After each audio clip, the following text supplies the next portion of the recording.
Joining us now is Isaac Saul. He is the executive editor over at Tangle News. And for our purposes, he has done all of the reading into the new Obamagate scandal. And so what's there? There's been a lot of claims from the Trump administration. Yesterday, the director of national intelligence, Tulsi Gabbard, took to the White House podium and told our own Emily Jashinsky that she would pursue or refer criminal charges against former President Obama regarding this matter. Let's take a listen to that, and then we will dig into it with you, Isaac. Do you believe that any of this new information implicates former President Obama in criminal behavior? We have referred and will continue to refer all of these documents to the Department of Justice and the FBI to investigate the criminal implications of this. For even former President Obama? Correct. The evidence that we have found and that we have released directly point to President Obama leading the manufacturing of this intelligence assessment. There are multiple pieces of evidence and intelligence that confirm that fact. Ed, go ahead. Director Gabbard, thank you. So just two questions, but to begin on that. The president yesterday, you've inferred that the former president helped lead a coup. Based on what you now see, do you believe President Obama is guilty of treason?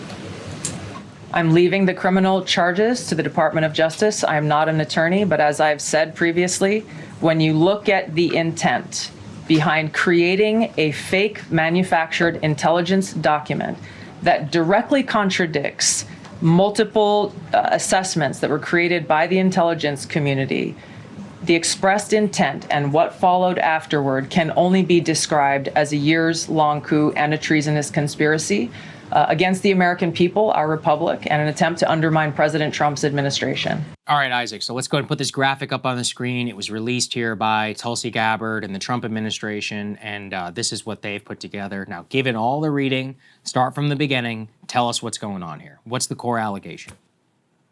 Yeah, so I mean, the core allegation is basically that there was this House Permanent Select Committee on Intelligence report, which was done, 2017 and edited up until 2020, that kind of analyzed an intelligence community assessment that was released by the Obama administration in January of 2017.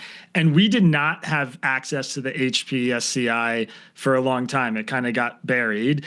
And what Tulsi Gabbard, the DNI, released this week, yesterday, was basically the goods on that report, what it found. And to be clear, I think a lot of what was in the report was previously known information.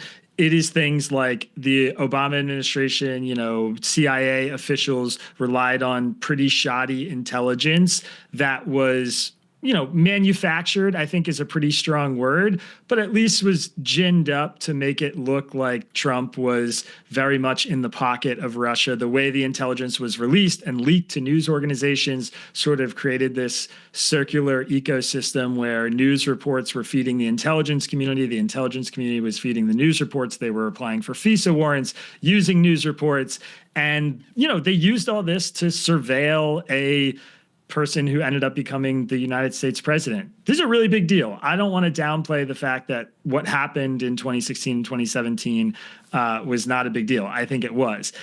That being said, the same report that Tulsi Gabbard's citing here, I mean, literally, if you go read the report that she released yesterday, on the very first page of the report, it says things like, most of the ICA judgments on Russia's activities in the U.S. election employed proper analytic tradecraft and were consistent with observed Russian behavior. It says that the key judgments found to be credible include that Putin ordered conventional and cyber influence operations. I mean, I'm reading directly from the report, notably by leaking politically sensitive emails obtained from computer intrusions, which was the DNC hack. So, Putin's principal motivations in these operations were to undermine faith in the U.S. democratic process and to weaken what the Russians considered to be an inevitable Clinton presidency. So it requires people holding two things in their mind at once, which I think is, one, that the investigation into the Trump campaign was basically built upon really shoddy intelligence, and that what the intelligence community was telling us and telling the Obama officials and what Obama was sort of projecting to the world in 2016 and 2017 was kind of overwrought based on what they had at the time. It was an exaggeration.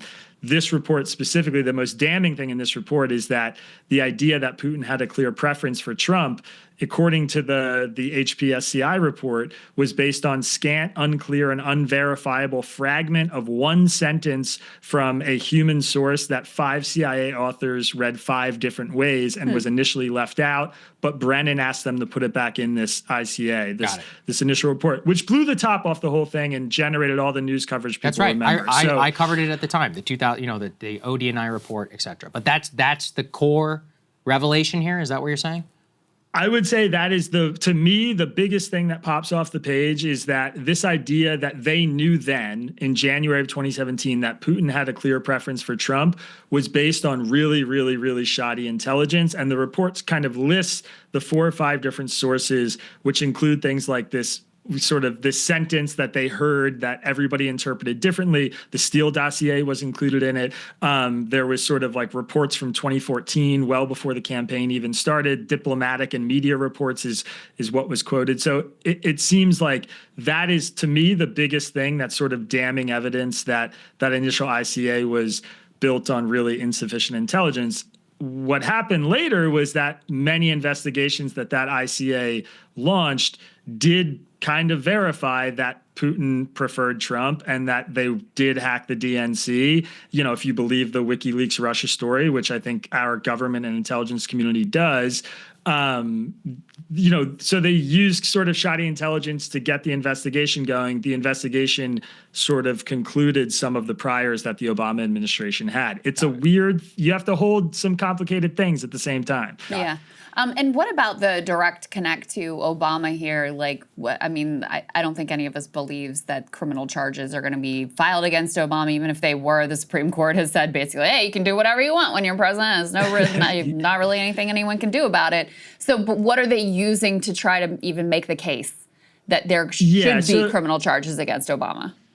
So earlier in the week, a couple of days before this, a different report and a different trove of files was released by Gabbard. And in that report, there was, the sort of bombshell, if there was one there, was that there was a presidential daily briefing, which was about to be published, that was assessing that Russia did not have the capability or the intention to hack our election infrastructure. And the FBI pulled that report, pulled the presidential daily briefing right before it was about to be published. And then Obama sort of ordered all his intelligence officials together. And then, weeks later, they produced this ICA, this assessment that I was just talking about. And that the sort of fundamentals of what that assessment would end up being leaked to the press immediately before it was published, before it was released. And the core allegation is basically that Obama brought together these intelligence officials hell-bent on, advancing a specific narrative that he didn't really have the goods for.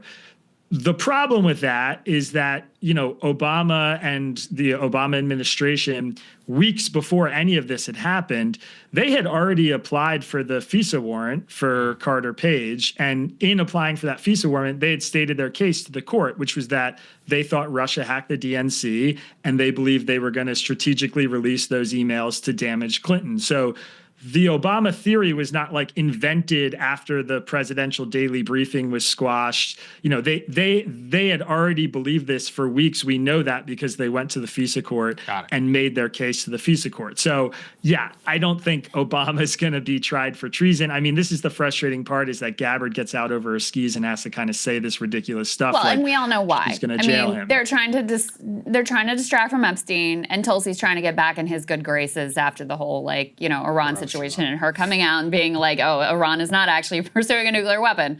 So, that is what hangs over all of this and why this quote unquote disclosure is happening now. And Isaac, I know that the DOJ has announced a quote strike force around this, but my friend Christian Daytalk, who was in the briefing room, asked a great question. He said, statute of limitations for conspiracy is 5 years. So you've only got one charge at this point that you're looking at. Even with, RICO, conspiracy, fraud, wire fraud, which is apparently all the things that they usually look at, these so-called strike force teams, they have a very limited, number of crimes that they can go into. And as you noted, treason basically is the only one that could even be pursued here against the former president. So go into what that would actually mean at a practical level for trying to charge that in a criminal court of law. Yeah, I don't look again. I don't think that there is. I mean, it's a fantasy. I think it's the Andrew McCarthy, who wrote an entire book making the case that Trump's presidency, his first term, was basically destroyed by a ginned up conspiracy that he colluded with Russia. I mean, a very sort of pro-Trump narrative. He's been covering these latest releases, and I think doing a really admirable job at National Review, writing honest pieces like. None of this information is new. John Durham did the most thorough investigation of the Mueller probe and the investigation into Trump, and he didn't charge anybody even close to Obama's orbit after that time period. I mean, there were some, there's the FBI official who kind of edited the email, and there were real crimes there that got charged. But the idea that Obama, I mean, as McCarthy put it, it's not a crime, unfortunately, to kind of gin up a political smear using vaguely worded, intelligence assessments. There is no crime there that they can actually charge him for. It's certainly not treason. And as you just pointed out, the maybe more reasonable idea that they would go after a former president for like conspiracy is something that has passed the statute of limitations, which is something that Andrew McCarthy mentioned too in his reporting. So I honestly don't have the imagination to tell you what a treason charge against Obama would actually look like. And this is what is important here. Look, there are three people here, I think, Isaac, I can't speak for you, who did a lot of stuff on Russiagate and about how it was BS and about the way that it was used, how politically disaster it was. By the way, I think it has major foreign policy implications and all of that, etc. We are still here 8 years later now at this point, which is part of why there's almost a deja vu aspect of which Tulsi was asked, was like, hey, listen, wasn't the time to do all of this in the first Trump administration, right? And she was like, oh, well, there were people working for him, at the time. But like, that's part of where, when we bring the politics into this, it just seems a little bit convenient to be having this full-scale rollout at a time of all this uproar and concern over the Epstein files. When, look, the information released, the historical record is now clear. It was BS from day one. Okay, that's, great. And I guess it is a scandal, et cetera. But the context in which it all is happening just seems like it undermines the, maximal extent for what they're trying to go for. Is that your read of it? Yeah, I mean, what I would add, and this is something that I've said a lot in my writing, is just the Trump administration and the Trump campaign didn't help themselves at the time. Trump was asking WikiLeaks to drop more emails. Russia out there, if you're listening, Donald Trump Jr. was taking the meetings with the lawyer promising dirt on Clinton. I mean, there was stuff there that I think justified skepticism and concern about them. But we've turned over basically every rock, and the collusion theory has obviously crumbled. And it is very clear that the Obama administration and intelligence officials from that time period were feeding the media stories to make it look as bad as possible. And they were preventing us from hearing things that probably would have calmed the air a little bit, that would have calmed tensions a little bit. So I get the anger and the fury from the Trump camp. I just think what's happening now, as you guys have pointed out, is very obviously designed to be a distraction. I mean, the self-interest from Tulsi Gabbard is obvious given where it seems like she stands in the administration. And the Epstein file stuff is consuming the base and dividing Trump's most loyal supporters. So sort of trotting out this 8-year-old story that puts the focus on Obama and Obama officials. I mean, it's smart. We're sitting here talking about it. It's working, and they're getting a lot of attention for it. And I think it's an effective thing to do. I think we as journalists have to look at it honestly and explain exactly what's going on. But that's basically my best read of the situation, I think. Okay. Yeah. I mean, I also think Hillary Clinton sort of escaped scrutiny in some ways in this too, because yes, the Obama administration, they were in place and their officials and the official actions are being taken there. The reason this took off so much with the liberal base is because Hillary Clinton wanted an excuse for why she lost to this guy. And that's where, this was intentionally planned after she lost of, okay, how are we going to escape culpability? And that's, was very successful. And so for me, Isaac, it's very ironic to see the way Russiagate usually originally used by Democrats to cover for their failures, and now being used by this Republican administration to basically cover for Trump's failures. So it truly is the story that never dies.